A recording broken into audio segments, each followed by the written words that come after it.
আসসালামু আলাইকুম, কেমন আছেন সবাই? আমি আল্লাহর মধ্যে ভালো আছি, কিন্তু অনেক কাজ হাতে নিয়ে ফেলছি, কিছুই বলার নাই। তো কি কি কাজ করব একটু শেয়ার করব আপনাদের সাথে। সাথে থাকবেন। অনেকদিন ভিডিও দেওয়া হয় না, অনেক প্রেশারে থাকি কাজের, দেখা যাচ্ছে কাজের প্রেশারে আর ভিডিও যে করব ওই টাইমটা আমার হয়ে ওঠে না। তো এর জন্য আর কি ভিডিওগুলো দেওয়া হচ্ছে না আমার রেগুলারলি। তো আজকে মেয়ের স্কুল ছিল, ওর বাবার আজকে আবার অফ। তো ওর বাবা স্কুলে নিয়ে গেছে, কারণ স্কুলে গেলে 3টা ঘন্টা আমার সময় নষ্ট হয়ে যায়। 3 ঘন্টা না, সরি 4 ঘন্টার মতো, যেতে আধা ঘন্টা আসতে আধা ঘন্টা, আর 3 ঘন্টা ক্লাসেই থাকতে হয়। তো এই 4টা ঘন্টা সময় কিন্তু কম না, সংসারে 4টা ঘন্টা সময় দিলে কিন্তু অনেক কাজ হয়ে যায়। তো যাই হোক, আজকে আমি টাইম পাইছি, কালকেও অনেক কাজ করছি স্কুলে যাওয়া আসা নিয়েও, তারপরেও কালকে অনেক কাজ করছি, সেগুলো একটু শেয়ার করব। আর আজকে কী কী করছি সেটা একটু শেয়ার করতেছি, সাথে থাকবেন। তো এই যে এখানে পাতাকপি কুচিয়ে নিয়েছি, এটা ভাজি হবে। আর এটা শালগম দিয়ে যে তেলাপিয়া মাছের তরকারি হবে, তেলাপিয়া মাছটা এই যে এখানে।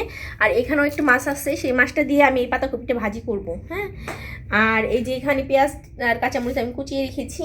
হ্যাঁ, আর ধনিয়া পাতাও কুচিয়ে রেখেছি এই যে। আর এটার মধ্যে আমার আদা রসুনের পেস্ট। হ্যাঁ, আর একটু বিকালে পায়েস করবো দেখে এই যে দুধ, দুইটা এটার মধ্যে দুধ, এটার মধ্যে দুধ বের করে রাখছি। এই হলো কাজ। আর সকালে নাস্তার জন্য ছোলা সিদ্ধ করে রেখেছি, এখন ওই ছোলাটা ভুনবো, ভুনে সকালে নাস্তা করব। এই দেখেন ছোলাটা কি সুন্দর সিদ্ধ হয়েছে, দেখছেন? যাই হোক, তো এটা গেল এক কাজ। তো আমি আরও কাজগুলো দেখাই। অনেকে আমার রান্নাঘরে পুরো ভিডিও দেখছেন, এখানে একটা র্যাক ছিল, লাল র্যাক, ওটার মধ্যে আমার ডিশেস রাখা ছিল, হাঁড়ি পাতিল। তো এই যে কি অবস্থা, সামনে রোজা আসতেছে, তো রোজার জন্য আর এমনি তো কোত্থেকে যে এত ধরনের ময়লা আসে এটা বলা অসম্ভব। তো দেখছেন এই যে দেয়ালে মাকড়সার ঝোলটা পড়ছে এই যে। তো আমি র্যাকটা খালি করছি, খালি করে আরেকটা এখানে ছিল মশলার র্যাক। তো মশলার র্যাক থেকে আমি কিছু মশলা এদিকে সরিয়ে নিয়েছি, কারণ রান্না করতে হবে। যে লবণ, হলুদের গুঁড়া, মরিচের গুঁড়া, হলুদের গুঁড়া, দুইটা এখানে। আর যাবতীয় মশলাগুলো আমি এই যে এইখানে রাখছি। হ্যাঁ, র্যাকটা ধুয়ে আবার এগুলো যে ডাব্বাগুলো ধোয়া দরকারি, যে মশলাগুলো এখানে রাখছি।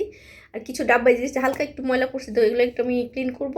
আর যেগুলো একবার অরিজিনালি ক্লিন করতে হবে তার জন্য এখানে রাখা হয়েছে। এই আর কি মশলার র্যাকের কাজ এটা, এগুলো গুছাইছি। আর প্রচুর ছোট ছোট তেলাপোকা, মানে কি বলবো, চায়না তেলাপোকা বলে, ওগুলো হয়েছিল। তো অসম্ভব রকমের মানে কষ্টদায়ক হয়েছে। তো ওগুলো আমি ক্লিন করছি কালকে রান্নাঘরে, যে নিচের ডেকোরেশনটা এখন কিন্তু ক্লিন লাগতেছে। হ্যাঁ, এগুলো আমি সেট করছি, এখন এই জায়গাটা ক্লিন, যে দেখাচ্ছি এই যে নিচের এই জায়গাগুলো কিন্তু সুন্দর ক্লিন। হ্যাঁ, তো এখন দুইটা র্যাক ছিল, তো র্যাকের মধ্যে মশলার র্যাকটা আমি এখানে দেখাইলাম। আর থালা বাসনের র্যাকটা হলো ওই যে যেগুলো ভালো ওয়াশ, মানে প্রতিদিন ইউজ করা হয়, ময়লা নাই কিছু নাই, তো ওগুলো আমি বেছে যে আলাদা করে এখানে টেবিলের উপর সব জড়ো করে রাখছি। দেখছেন কী অবস্থা, টেবিলটা এলোমেলো হয়ে আছে। তো এই তো একেবারে মানে কী অবস্থা সেটা বলার ভাষা নাই। তো এটা গেল র্যাকের কাজ। তারপরে আমি আরেকটু জিনিস শেয়ার করি, তারপরে আরেকটা দেখাচ্ছি। এটা হলো যে আমি ডালের বড়ি দিছিলাম গত পরশু দিনের ভিডিওতে, দেখবেন সবাই। তো ডালের বড়ি যে ডালের সরি এটা চাল কুমড়ার যে খোসাটা থাকে, তো আমি একটা চায়না ভিডিওতে দেখছিলাম যে ওরা খোসাটা ফেলে দেয় না, ওরা কুচি করে রোদে শুকিয়ে ওটা গরম পানিতে দিয়ে খায়, ওটা নাকি শরীরের জন্য অনেক হেল্পফুল। তো এটা আমি করছি। হ্যাঁ, এটা জানি না কি করছে, কিন্তু আমি এটা দেখছিলাম একটা চায়নার ভিডিওতে, ওটা আর কি দেখি আমি এটা করার ট্রাই করছি। ফেলে দিব কেন, ট্রাই করে দেখি, খারাপ তো না আর। তো এটা নিচ্ছি। আর এইখানে আমার যে কালকে অনেকে দেখছে ছাদের উপরে ডালের বড়ি শুকাই দিছি, তো যে বড়িগুলো নিয়ে আসছি এটাও রোদে ভালো করে শুকাইতে হবে। কালকে কাপড় থেকে খুলছি, এখনও ভালো মতো শুকাই নাই, মানে আর 2 দিন ভালো করে কড়কড়ি করে রোদে দিলে শুকিয়ে যাবে। তো কাজ কতগুলো গেল দেখছেন, এই যে কাজ এগুলো করব। আরও কাজ আছে, সেটা হলো এই যে ফ্রিজটা আজকে ক্লিন করব, কারণ কালকে আমার আগামীকাল রোজার বাজার করব। তো রোজার বাজার করতে গেলে দেখা যায় এই নোংরা ফ্রিজে যদি বাজারগুলো রাখি খুঁজে পাওয়া যাবে না। তো আজকে ফ্রিজটা ক্লিন করে রাখলে দেখা যাবে কালকে বাজারগুলো গুছিয়ে রাখতে পারবো। তো এই যে দেখেন কি অবস্থা হয়েছে, বরফ জমে নিচে কিন্তু অনেক পুরো বরফ হয়েছে, এটা দেখা যাচ্ছে কিনা জানি না, অনেক মোটা মোটা হার্ডলি বরফ হয়ে গেছে এই যে। তো ভালো করে, আর যে এইখানেও 1 ইঞ্চি পুরা, এই যে নিচেরটা 1 ইঞ্চি পুরা বরফ, এই যে এটা কিন্তু বরফের স্তর। হ্যাঁ, তো যাই হোক এগুলো ক্লিন করবো। এই যে এগুলো ক্লিন করে এখানে যা ছিল, ফ্রিজ কিন্তু ফাঁকা না, ফ্রিজে অনেক জিনিস আমি ছোটো ফ্রিজে শিফট করে রাখছি। আর কিছু জিনিস আমি এগুলো আমার ওই ফ্রিজে জায়গা হয় নাই, মানে ঢুকানোর জায়গা নাই, তো এগুলো আমি বলের মধ্যে বা বালতিতে বেড়ে ফ্রিজটা ক্লিন করে আবার সেট করব। তো এই ফ্রিজে কী কী এখান থেকে নিয়ে আমি এখানে রাখছি সেটাও একটু দেখাচ্ছি। করিস না, যেখানে 3-4টা ইলিশ মাছ ছিল, যে ছোটো সাইজের, একটু সাইজের 3টা ইলিশ মাছ, এটার মধ্যে দুধ রাখা আছে। এই যে এটার মধ্যে দুধ, তারপরে এই যে মাংস, গরুর মাংস, মুরগির মাংস, দুধ গুড়, হ্যাঁ, যেগুলো এখানে রাখছি আর রাখা যাচ্ছে না, তারপর ঠেলে ঠুলে রাখা যাবে। যাই হোক, এক ফ্রিজের জিনিসপত্র আরেক ফ্রিজে রাখতে গেলে দেখা যায় জায়গা হয় না, কারণ ওগুলো হার্ড হয়ে থাকে তো ইজিভাবে ঢোকে না। তো এইটা গেল ফ্রিজের কাজটা। তো এই ফ্রিজটা আমার, এইটাও আবার ক্লিন করা বাকি আছে। এটা তো দেখলেন না, এটাও বরফ পড়ে এই করিস না। এটাও দেখছেন কত বরফ পড়ছে, যে দূরের উপর থাকা হয় সারাদিন, এই যে এইখানে মোটা স্তর পড়ছে। তো ওইটা ক্লিন করে এগুলো শিফট ওইটাই রেখে আবার এটাও একদিন ক্লিন করব। তো এই কাজটা আজকে আর করবো না, যে আজকে যেগুলো করছে এগুলো কিন্তু অনেক কাজ। তো আমি আপনাদের আরেকটু কিছু দেখাচ্ছি। যে র্যাকটার কথা বললাম, যে সেই র্যাকটা হলো যে হাঁড়ি পাতিলের র্যাক। তো এই যে এগুলো হলো যে এটাও ক্লিন করবো। দেখছেন কি পরিমাণ ময়লা, আমি একটু দেখাই।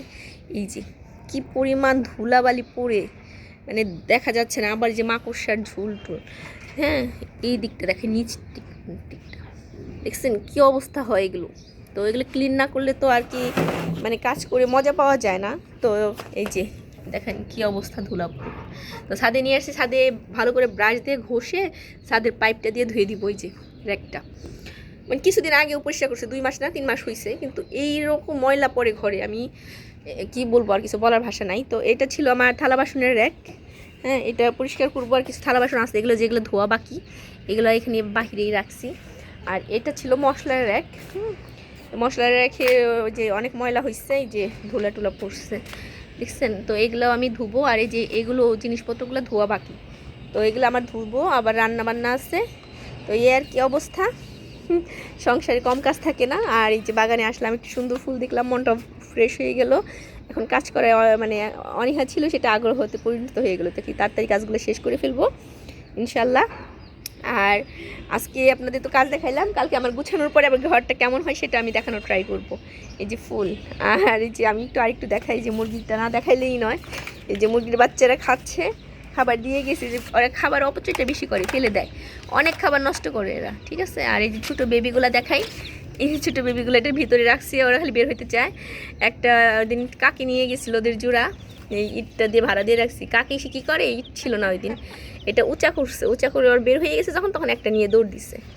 তো এই আর কি, এখন আমি ইট দিয়ে ভাড়া দিয়ে রাখি, যে কাক আসলে যেন ওরা না হারায়। তো এই আর কি অবস্থা। তো অনেক লম্বা হয়ে গেল ভিডিওটা। যাই হোক, সবাই ভালো থাকবেন, আর কেমন কাজের উদ্যোগ নিচ্ছি এটাও জানাবেন, কারণ রমজান মাস আসতে সবাই পরিষ্কার পরিচ্ছন্নতা থাকতে চায়। পরিষ্কার পরিচ্ছন্নতাই মানে রঙ্গ। তা আমিও ট্রাই করি, রোজা ছাড়াও আমি সবসময় পরিষ্কার হওয়ার ট্রাই করি।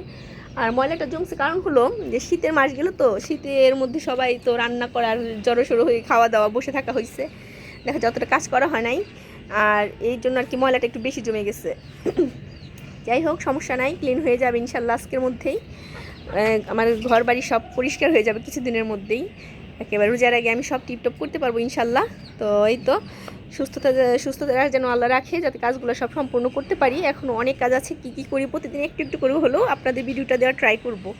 আর একটা সুন্দর মজার জিনিস দেখায় বিদায় নিই। হ্যাঁ, এই যে আমার এইটা তো অনেকেই দেখছেন, হ্যাঁ, এটা লাল আইস প্ল্যান্ট, এমন লাল হয়ে গেছিলো, হলুদ হয়ে গেছিলো গাছটা, মানে পুষ্টির অভাব। কি জিনিস পুষ্টি, মানুষের পুষ্টি হইলেও অনেক, সেই গাছটা আমি কী করছি, সাকুলের সয়েল থেকে নিয়ে মাটিতে লাগাই দিছি। এখন দেখছেন কি সুন্দর গ্রিন আর সতেজ হয়েছে, মানে মনটা ভরে যায় এখন। এই যে এটা দেখছেন কী অবস্থায় সাকুলের সয়েলে লাগানো, এটা আর রুক্ষ হয়ে গেছে। তো এটা মাটিতে সেট করবো, মাটি মানে আপডেটটা পরে দিব আর কি, যখন হয়ে যাবে। আর এই যে এটাও আমি ভালো মতো সেট করবো, দেখুন শিকড় হয়ে ভরে গেছে। তো এটা আমি ছোটো ছোটো করে ভেঙে ভেঙে আবার ছোটো করে টবে সেট করবো, বেশি লতানো হয়ে গেছে যার কারণে দেখতে ভালো লাগছে না। আর পাতাগুলো কিছু রেখে দিলে এখন পাতার থেকেই গজাবে চারা।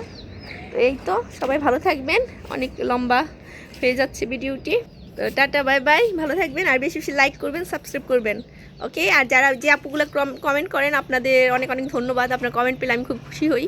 কালকে একটা আপু কমেন্ট করছে যে আমার ছাদ বাগান তার অনেক ভালো লাগে। আর একটা দিদি কলকাতা থেকে কমেন্ট করছে যে কাটামুকুট গাছ কিনা। জি দিদি, ওইটা কাটামুকুট গাছ, মানে বাগানে আমি কিছু সংগ্রহ করতেছি, এই আর কি অবস্থা। তো সবাই ভালো থাকবেন, আল্লাহ হাফেজ।